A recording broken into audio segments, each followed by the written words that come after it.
somebody brings it up and then you can answer the question. But I don't think we need to wave the banner that, you know, we misfired in asking for 16.63 mils. That's. Well, that rate was really given to us It by was the state. predetermined by the state, Yeah. yeah. Well, I understand that, but we never levied it, and when the last millage election we had, we did ask for 16.63 authorization. We were using the same languages in the past, so. Exactly.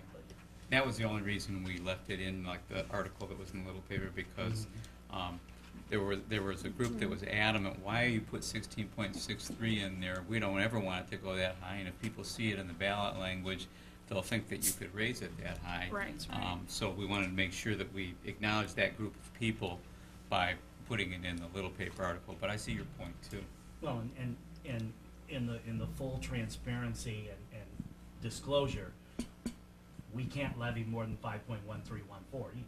Right. Right. Even if we sought authorization for 6, we're limited by the state formula. And I think we need to be upfront about that. It's been my experience, informed voters are supportive voters. The minute they think they're being threatened or coerced is when we lose them.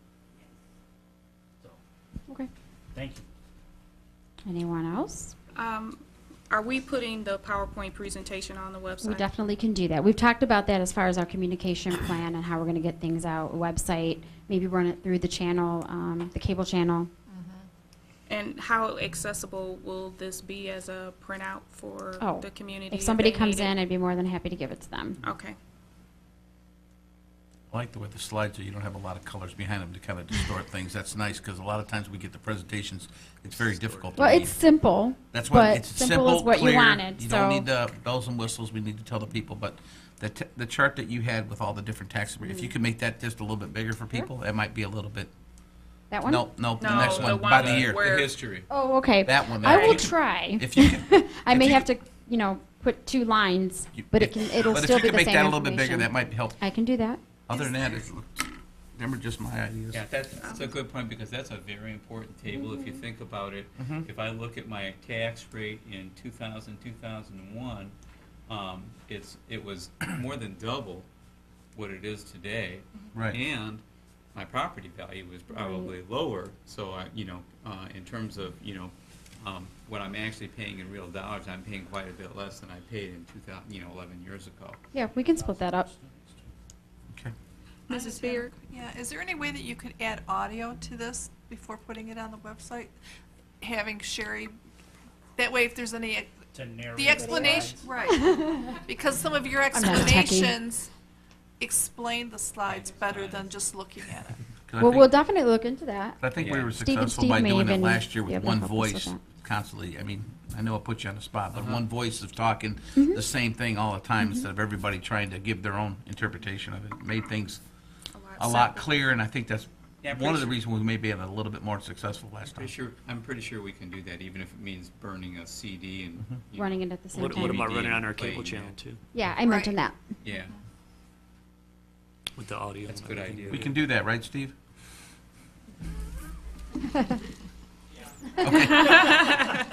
Tech support confirmed.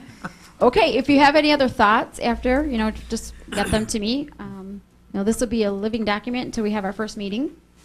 And then it'll be shared with, all the different individual groups that we're going to meet with over the next couple months. Thank you. Thank you, Sherry. Thank you.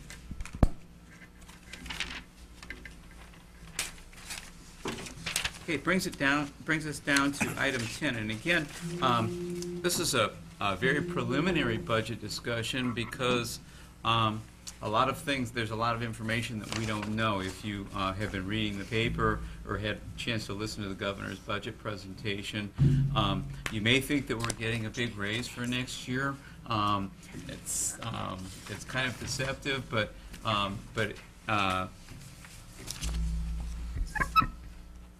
until we see the actual numbers, I'm a little nervous about speculating, but Sherry and I met several times the last couple of weeks to make some preliminary projections. Again, we're not talking about budget reductions right now, we're just talking about budget realities. And our goal for tonight for the board is to begin, first of all, to begin the budget development process and inform the board of the district's financial standing at this point in time, and make some preliminary projections for the 2012-2013 budget. And as you know, the two big variables in any school district's budget are student enrollment, because we're paid X number of dollars per student, and so that's a very important thing.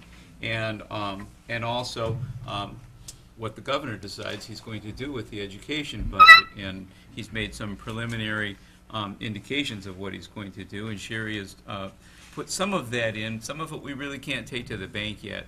The other thing I want to stress to the board is we're in our worst-case scenario planning mode right now at this time of year. We always plan for the worst because it's always easier to add things back into the budget. Nobody gets mad when we bring back jobs or,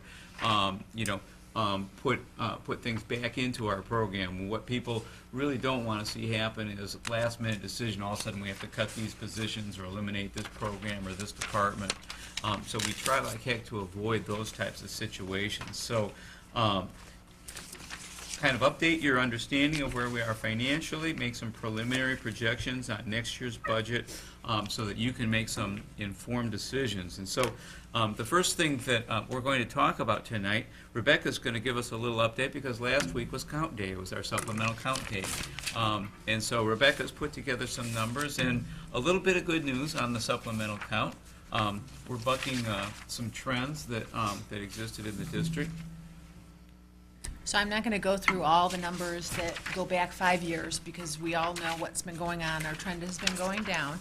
What I'm handing out for you to look at right now is our fall to winter. We have 2 counts a year. We have one in the fall, we have one in the winter. What I've charted out for you is what our loss of students has been over the last 5 years from our fall count to our winter count. So you can see in 2007-8 how many students we lost. 2008, 2009, that number went up or down, depending on how you're looking at it, but we lost less students. 2009-10, we lost even less. We had a dip last year, 2010-11, and we had quite a significant loss between fall and winter. This year, this is non-certified right now, meaning we're still in a count day window, but right now, our trend is the highest that we've seen in the last 5 years from our fall to winter. So that's a little bit of good news. We're still losing students. I wish I could say that, that number broke the line and we're gaining students, but the reality is that that's not where we're at yet. And more information will come on this, but this is unaudited at this point, as I said. These are actual students or These are percentages? These are FTEs. Okay. Yep. Full-time equivalents. Yep. It's the 0.6. And just so you know, this is one of the things that we look at as we make our enrollment projections for the upcoming school year. We also have census data based on birth rate and number of school-age children on a countywide basis. And then you might remember a couple years ago we started using, we are a member of the Middle Cities Education Association, and if you are a member, they do a 5-year enrollment projection. And I'm happy to say we beat their projection a little bit. We had more students this year than they actually projected.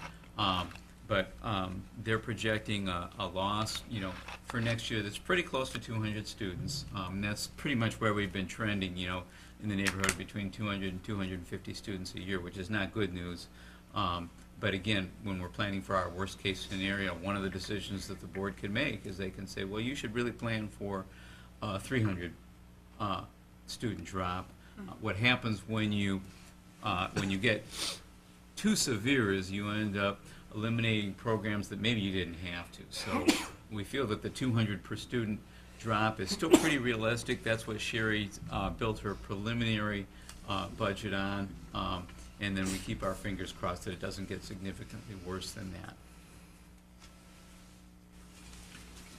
Question for you. Question? Yeah, Mr. Madam Kruger. Chair, this is for Mrs. Peck here. From 2010 to 11, we were at 94.23, and we're up to minus 22.6. Was there like a certain age group or grade level that we increased our student count, or was it kind of like blended across the whole? I think it was blended across all, and we're referring to the dip. Right, from the 94 up Yeah. to the 22. Was there, that's a pretty big jump. Is there like a certain grade that we're looking at that we took Not really. I mean, the high school in general, our secondary numbers are probably the number that we're losing the least of now, Okay. I should say. You know, we had a big dip last year, and So are we many of still those. losing them from the 6th to 7th grade? Not in a significant, it's not a significant pattern. I mean, it's very consistent. It is staying consistent. So that's really our problem areas where we're losing students at 6th and 7th grade.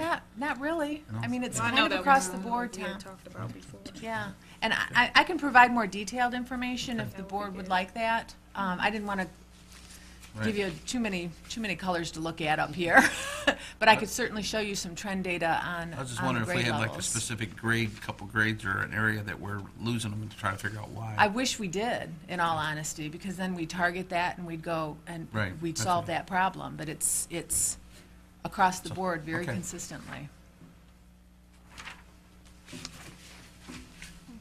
Any other questions? Well, the only question, Yes, Mr. McLaughlin. I'll just restate that I'm looking forward to the meetings where we're gonna discuss the budget in detail, because looking at a projected $2.9 million deficit is not acceptable. And the budget proposal itself only shows a $600,000 cut in expenditures in the preliminary numbers. And we all know that we've had an operating deficit of almost $2 million for several years. So I think we need to give the administration some very clear direction on getting a budget that's within our revenue. And I think that's what the future meetings are for. That's what the future meetings are for. We're just going to go, I don't know if you want me to go ahead and Yep, I do. go right into this, but what you have in front of you is really, as Carl mentioned, worst case scenario. It's a very low level, as you can see. It doesn't give you a lot of information. It does give you an indication of how we expect to end this year, 11-12, with about $969,000 in fund balance. Revenue for 12-13 are a little, almost $35,500,000. Expenditures, a little more than $39 million. And again, as Mr. McLaughlin mentioned, a deficit just shy of really $3 million for 12-13. And I know, Mr. McLaughlin, you mentioned that it only decreases expenditures by a small amount, but what that is related to is that there are no decreases in expenditures, except for the ones that I'm going to go through in a minute for assumptions. A lot of that is because some of the grants that we have, I don't assume we're going to get those in the next year. So you see a loss in revenue, but you also see lower expenditures. It'll all make sense later when we get into more detail of it. But I'm going to go through some of the assumptions because I think that really helps us build or how we look at our budget, and then from there, you know, we start to do the hard work. But I'm looking again, as Mr. Weiss mentioned earlier, a loss of 200 FTEs based on the governor's budget plan that was announced on Thursday or Friday, stable foundation, and for our district, that means $8,392 a student, or FTE, I should say. So I'm assuming that's going to be stable. That we will continue to get a MIPSERS payment, so the retirement state payment that we're now getting, an additional $15 to that will be added with the governor's plan. That is included. That's around a little over $442,000 to the district in revenue. Right now, projections for at-risk in our budget, I've reduced it by about $350,000, and that's purely based on the fact that, as we know, more charters will be entering our school district, the system, and that piece of pie will be cut shorter for all the districts who already are here. So we're looking at a reduction in at-risk. That's my budget plan. A 10% reduction in taxable value. Now, I did have some conversations with some other of my colleagues, and they're budgeting 5%. But at this point, I'm going to leave 10% in there, and we'll work towards that as the numbers come in a little bit better. Mr. McLaughlin usually have some 7.1%. It just 7.1. came out the other day. Okay. So when we look at it next time, I'll factor those numbers in, a 7.1, so they'll generate a little bit more revenue than you're seeing here today.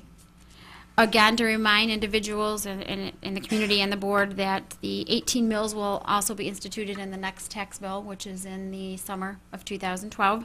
So that's also included in the budget. Right now, we're levying 17.4899, and those are on non-homestead properties. I don't have any, the budget does not include any state aid prior year adjustments. You've heard me talk about Michigan Tax Tribunal cases in the past and how that affects revenue, and it's pretty unpredictable. Because of its unpredictability at this time, I don't have anything built into the budget for revenue. I can tell you that over the history of the last 5 years, though, it's averaged between $300,000 and $500,000 in revenue.